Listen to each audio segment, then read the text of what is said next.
Le prophétique commence avant le don de prophétie, ce qui signifie que le prophétique n'est pas d'abord chrétien de nature, il est divin de nature. Il est directement lié à Dieu et non pas d'abord à l'alliance en Christ.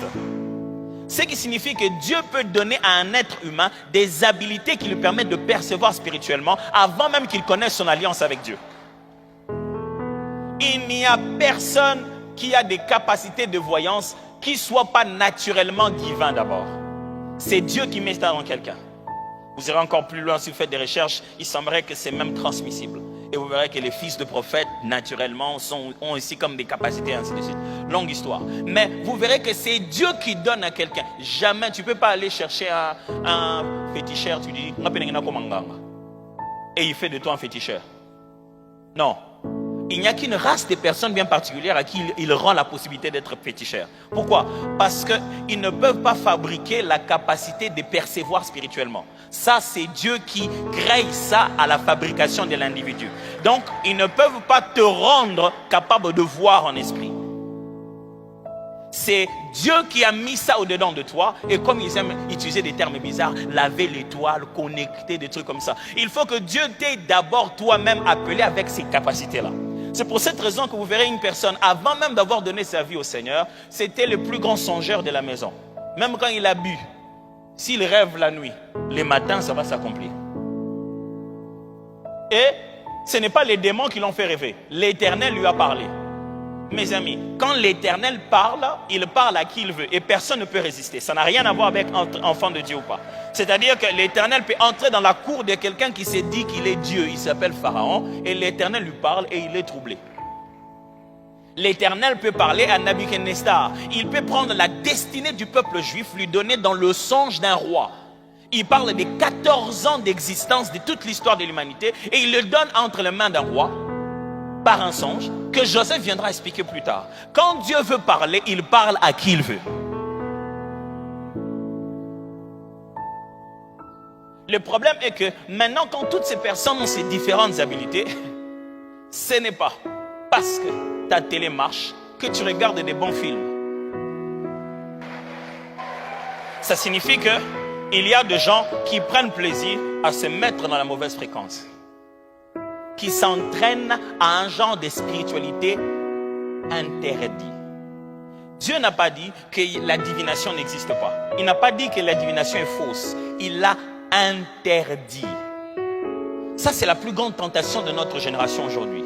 On nous offre tellement de possibilités. On nous fait croire que parce que c'est possible, il faut le faire. Non. Père, tu sais que c'est possible. Je peux appeler l'esprit de terre. Oui, c'est possible. Mais quoi ça, on est kindoki. Est-ce que quelqu'un m'entend très bien? Le modèle de Christ est basé sur le fait qu'on ne fait pas parce qu'on peut, on fait parce qu'il faut. Jésus pouvait, il le pouvait. Écoutez ce qu'il dit, c'est lui-même qui dit. Il dit, j'aurais pu demander à mon Père d'envoyer quelques anges seulement. Si je suis ici, ce n'est pas parce que vous m'avez mis des liens. Ce n'est pas comme si je n'ai pas d'autorité. Dans tout ce que j'ai comme possibilité, je peux arrêter cette affaire en quelques minutes. Mais si je suis ici, c'est parce que j'ai une mission et je dois rester là-bas. Quand Dieu disait à Israël de ne pas faire la divination, ce n'est pas parce que le monde spirituel n'était pas possible, n'était pas accessible. Mais c'est seulement parce que c'est un domaine qui vous sera difficile à gérer. Laissez Dieu vous parler au lieu d'aller vous pavaner dans un monde spirituel que vous ne comprenez pas. Laissez Dieu vous parler au lieu d'entrer dans des formules que vous ne maîtrisez pas. N'allez pas dans tout ce qui est possible. Allez dans ce qui est écrit et de ce qui est difficile. Cher, tu sais que c'est possible. Je peux te montrer comment ça fonctionne. Non, j'en ai pas besoin. Non, tu vas commencer à voir. Tu vas voir et tu vas tout voir. À tout moment. Quand tu vas maintenant commencer à nous dire que non, Bazola Nanga, on fait quoi? C'est toi qui voulais voir. Tu vas le voir jusque dans ton cercueil. Le prophète avait d'abord comme rôle, pas de venir dire l'avenir, mais de dire les cœurs de Dieu, son caractère et comment il veut que ça soit dans les gens. Le but du prophète, c'était d'être la conscience morale. C'est lui qui nous redresse dans le droit chemin.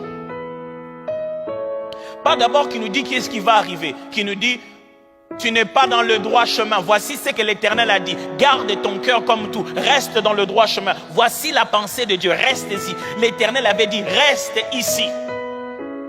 Il pouvait parler avec le roi. Le roi est malade. Il dit, non, roi, vis vraiment. Au moment où il sort, le Seigneur dit, va lui dire qu'il fasse sa dernière prière, il va mourir. Et tu viens, tu dis, fais papa, tu vas mourir, c'est bientôt. Pendant qu'il est encore en route, tu dis, non, c'est bon, j'ai changé. Ah, Seigneur, à peine je viens de dire, je vais encore rentrer leur dire, va dire quand il faut dire, tant que c'est Dieu. Mais ils vont me prendre pour qui? Un prophète n'a rien à voir avec sa réputation. Il ne vaut rien si ce n'est par la parole de ce qu'il entend de dire. Si tu veux et à la fois répondre à l'appel prophétique et avoir la vie de tout le monde te regardant d'un bon oeil, tu n'es pas prêt à servir Dieu. Parce que je t'assure, tout le monde ne regarde pas Dieu d'un bon oeil. Alors si vous aspirez au prophétique, n'aspirez pas au numéro de téléphone seulement. Aspirez à la guérison de malades, aspirez à la transformation de corps, aspirez à chasser les démons. Parce que c'est à partir de ce moment qu'on verra la différence entre un médium de Las Vegas qui est en train de donner des numéros aux gens et toi qui viens de la part de Dieu. Après qu'on explique les numéros, on démontre le numéro. Mais vous devez savoir et accepter avec moi que le Nouveau Testament amène quelque chose. Quand on entre, Christ arrive sur la terre, quelque chose se passe, certaines promesses s'accomplissent. Deux choses fondamentalement qui sont venues bouleverser un peu tout ce parcours prophétique, pas pour le changer, mais l'amener à une certaine autre forme.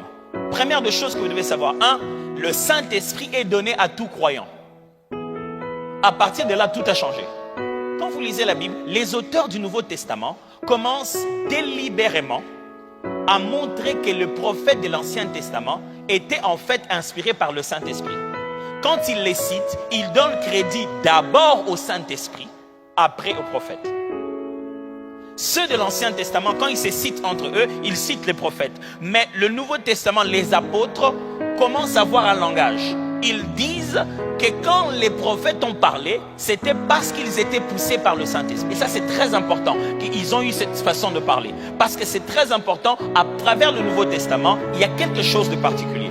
C'est lui qui reposait que sur le prophète, que sur le roi, que sur les sacrificateurs, repose maintenant dans quiconque croit. Ça va? Très important de suivre ça. Le Nouveau Testament amène une deuxième vérité. C'est qu'il y a 5 porte-paroles de Dieu désormais.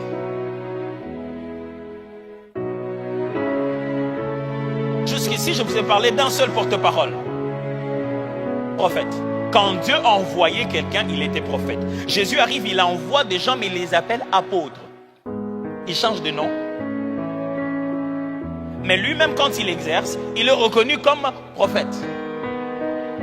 Qu'est-ce qu'il veut dire? Ça veut simplement dire que maintenant, Dieu n'appelle pas seulement une seule forme d'exercice appelée apôtre.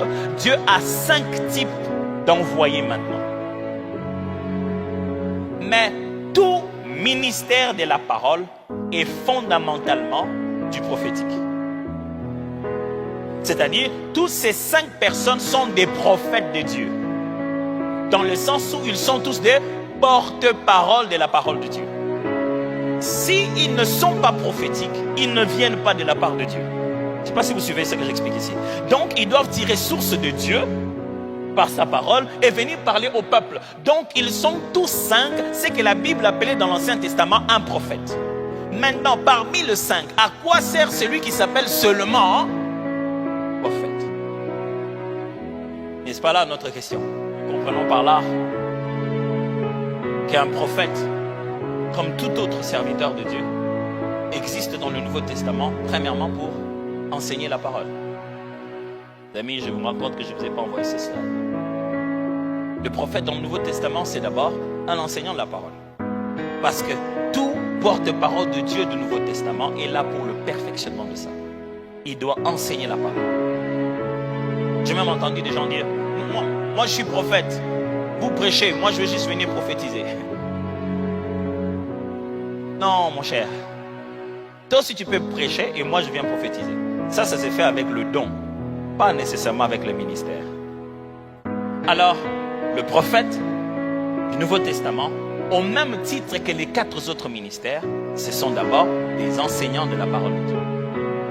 Ils doivent expliquer au peuple de Dieu la prophétie déjà révélée. Ils doivent être capables de faire comprendre la loi de l'Éternel. Comment vas-tu être une conscience morale d'un contenu que tu ne connais pas? Parce que le prophète ne vient pas vous dire rentrez dans cette volonté, dans l'autre volonté. Non, quand tu viens dire aux gens restez dans la volonté, cette volonté doit être dans la parole de Dieu. Il faut connaître cette volonté. Donc, le prophète dans le Nouveau Testament, c'est d'abord un enseignant des Écritures. Deuxièmement, le prophète dans le Nouveau Testament, c'est un coach spirituel. J'ai utilisé un terme comme ça là pour qu'on s'habitue. Mais ça simplement dire, c'est quelqu'un qui encadre les autres à leur perfectionnement. L'œuvre du perfectionnement des saints ne se fait pas seulement par la prédication. Ça se fait aussi par un accompagnement. Un prophète du Nouveau Testament, c'est quelqu'un qui vous accompagne à améliorer votre écoute de Dieu.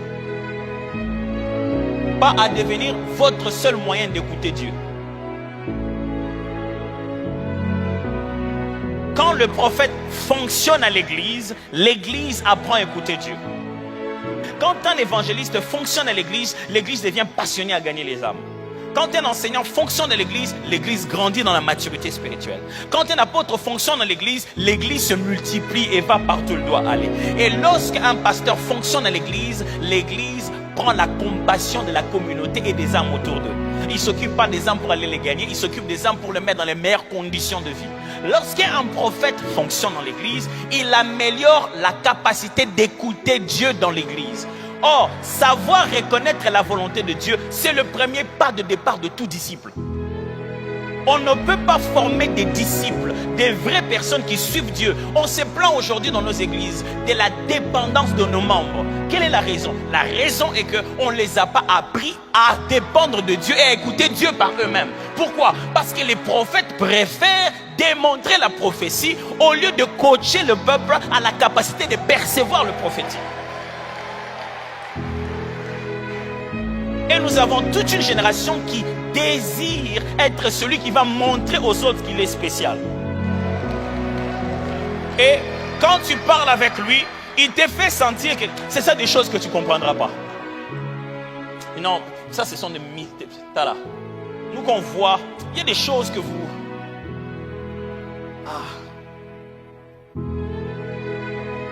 Mon cher, avant toi aussi, tu ne savais pas ça. Comment tu as appris? On ne dit pas que le prophète va rendre toute l'église prophète. Mais le prophète va apprendre le peuple à reconnaître la volonté de Dieu. L'un des grands signes forts de travail à côté d'un prophète, il va faire monter ton discernement des esprits. Je ne parle pas encore ton don de prophétiser, mais ta capacité à reconnaître l'opération spirituelle, à percevoir le climat spirituel qui est autour de toi. Parce qu'un prophète, c'est quelqu'un qui fonctionne avec les esprits. Et lorsqu'un prophète ne sait pas discerner les esprits, c'est parti pour qu'il devienne un canal de n'importe quoi.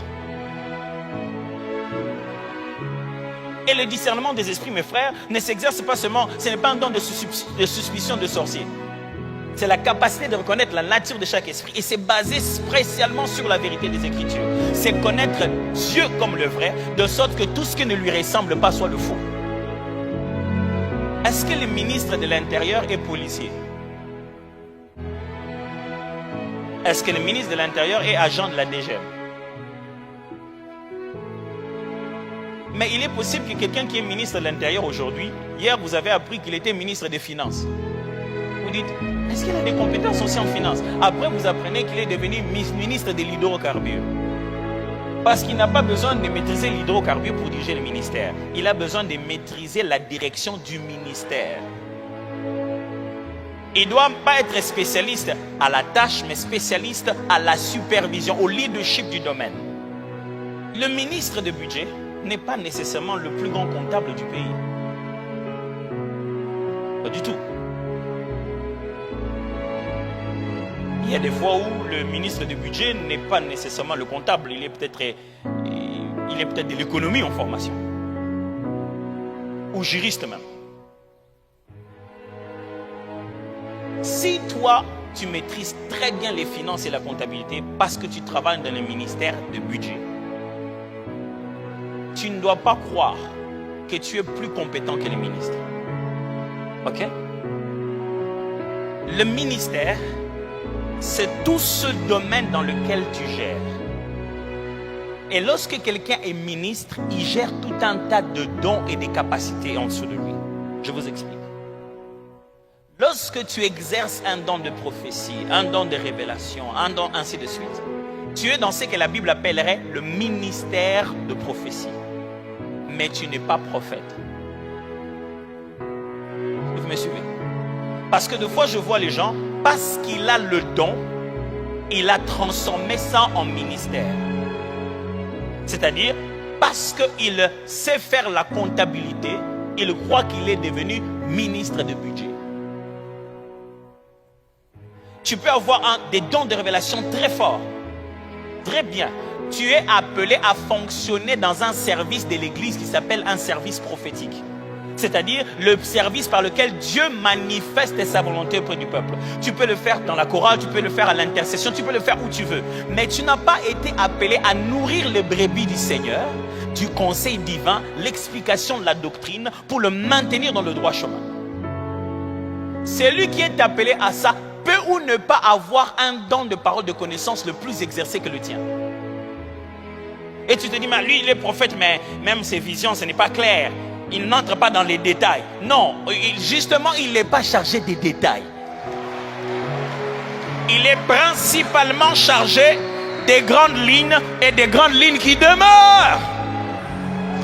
Une des choses que vous verrez très souvent entre un message dans l'office d'un ministère et un message dans un don, un message dans le don a tendance à entrer dans les réalités et dans les domaines. Lorsqu'un message vient dans l'office, dans un appel, c'est un message qui est multidimensionnel. Il est rempli d'images et de symboles. C'est un message que quand vous l'interprétez, plus il s'accomplit, plus vous commencez à comprendre chaque petit détail. Quand il est annoncé, vous avez même l'impression qu'il est vague. Imaginez-vous qu'on vous dise, après la Vierge aura un enfant, et puis l'enfant couchera. C'est quoi cette affaire? La Vierge sera enceinte. Voici l'Éternel lui-même te donnera un signe, et la Vierge sera enceinte, et la Vierge va accoucher, et elle aura un fils qu'on l'appellera. C'est quoi ce message? Entre dans les détails, il manque les détails. Combien d'années sont passées où on imaginait que c'est Ésaïe a manqué de détails? Mais quand ça s'accomplit, c'est tellement détaillé que certains exégètes refusent ces textes-là. Ils disent que ces textes-là étaient écrits après Jésus. Ça décrit tellement trop Jésus qu'ils se disent non, on a dû l'inventer après. Mais quand il parlait, qui pouvait imaginer de quoi il parlait? Il parlait, on disait mais de quoi il parle? Qui a entendu ce qu'il nous a annoncé? Qui a cru au bras de l'Éternel? Il s'est élevé au milieu de nous comme une faible plante. En ce moment on dit l'ongwana va bloquer vous êtes des charlatans, vous racontez, c'est trop vague. Ce n'est pas trop vague, c'est trop grand pour toi. Je ne parle pas d'information, je parle de l'omniscience. Quand le Dieu qui sait tout doit dire peu, tu penses qu'il doit dire comment? Vous savez, Dieu, il est là. Tu sais, quand quelqu'un sait ce qu'il veut dire et commence à se battre, à te chercher une similitude, comment je vais expliquer ça? Regardez, ça arrivait tout le temps Jésus. Il disait, bon, à quoi comparerais-je le royaume des cieux? Sachez qu'il va donner une image. Le royaume des cieux est semblable. Tu vois le grain de moutarde? Il parle des grains de moutarde, mais il parle des êtres humains qui sont là. Il parle des milliers d'années plus tard. Mes frères, ne cherche pas que la gloire te revienne. Laisse la gloire à Dieu, même quand on a l'impression que toi tu es fou.